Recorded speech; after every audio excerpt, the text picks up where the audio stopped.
In this module, let us talk about epithelial tissue. Epi means above. This tissue forms covering of organs or even body.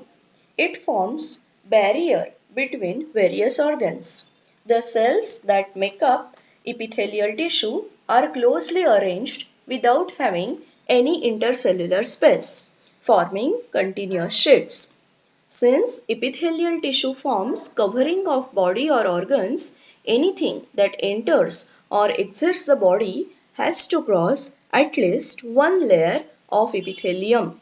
So, permeability of cells of epithelium plays an important role in regulating exchange of materials between the body and external environment. There are various types of epithelial tissues about which we will discuss soon. All these epithelial tissues means cells which forms this tissue will rest or are arranged on a thin fibrous supportive membrane like structure. This is called as basement membrane. Students, you can see clearly in the diagram this basement membrane, above which continuous layer of cells is seen which forms epithelial tissue. This fibrous basement membrane anchors epithelial tissue and acts as a separator between two tissues. It is made up of collagen fibers and other such type of proteins. Basically, epithelial tissue is divided into three categories based on shapes of cells. They are squamous epithelial, cuboidal epithelial, and columnar epithelial tissue. These types are further subdivided on based on number of layers of cells, structural modifications, their locations, and obviously the functions they serve. Let us study all these types one by one. First, let us talk about squamous epithelial tissue. Squamous word is derived from Latin word squama, which means scales. Now, what are scales? Scales are not measuring device. Scales means here exoskeleton found on fish body. This squamous epithelial tissue is divided into two types based on number of layers of cells present. First, let us talk about simple squamous epithelial tissue.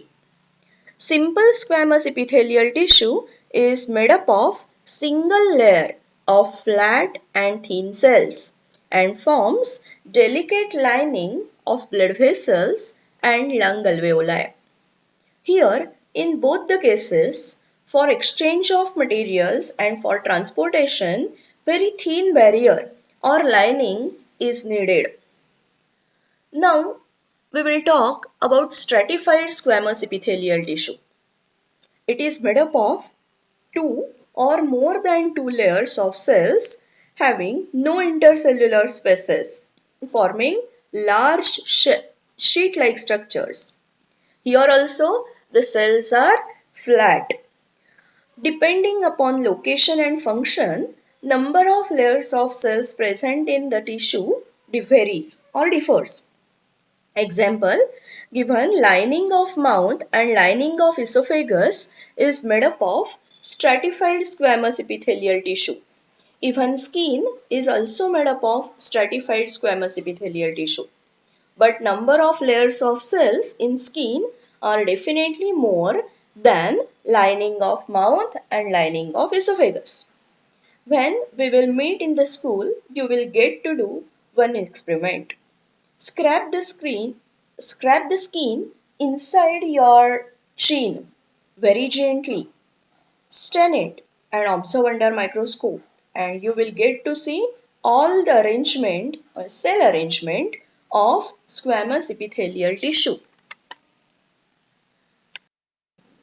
Now in this slide we will talk about columnar epithelial tissue. This is also of two types, simple and ciliated columnar epithelial tissue. As the name suggests, cells appear like columns or pillars. Cells are tall. Major function of this tissue is absorption and secretion. So, more surface area is needed to serve these functions. Hence, the cells that make up this tissue are tall or pillar-like. For example, it makes lining of stomach and intestine. In lining of both of these parts of alimentary canal, secretion of enzymes and other substances take place. And in case of small intestine, absorption also happens. Now we will discuss ciliated columnar epithelial tissue. It is structurally modified to have cilia present on the surface of the cells. What are cilia? Cilia means hair-like projections. This ciliated columnar epithelial tissue is present in oviduct or in fallopian tube, where it facilitates movement of egg due to continuous motion of cilia. Or even this tissue forms lining of respiratory tract where mucus is secreted as well as its movement is possible because of cilia. Now next type of epithelial tissue is cuboidal epithelial tissue.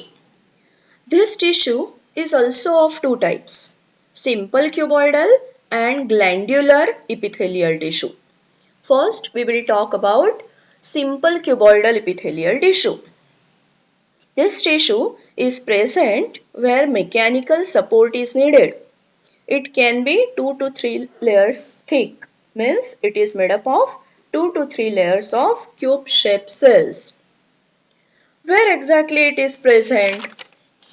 It is present in kidney tubules or even in ducts of salivary glands and other glands. Now let me explain you what exactly are kidney tubules. Now kidney is made up of many structural and functional units called as nephrons, where actual production of urine takes place.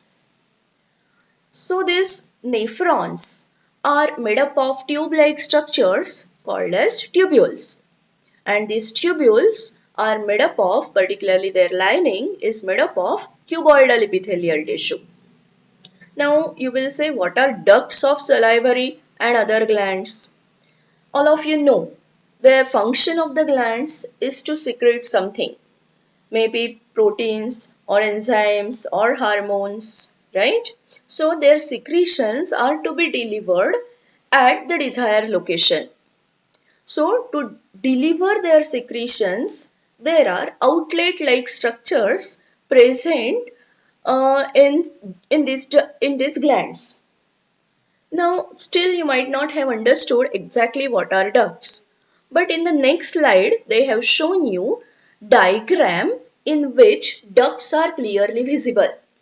So, in short, ducts of various glands are made up of cuboidal epithelial tissue. Now, we will talk about glandular epithelial tissue. Glandular epithelial tissue is structural modification of cuboidal epithelial tissue. Even sometimes columnar epithelial tissue is also structurally modified into glandular epithelial tissue. Sometimes cuboidal epithelial tissue, instead of forming long sheet-like structure, bend inwards and forms one container-like structure called as glands. Now this is clearly seen in the diagram shown here. Instead of forming long sheets, what happens? I have told you, this cuboidal epithelial tissue bend inwards, or the cells bend inwards to form container-like structure called as glands. So various glands, both endocrine and exocrine glands, are made up of glandular epithelial tissue, whose function is secretion of various substances like hormones, enzymes, mucus, etc.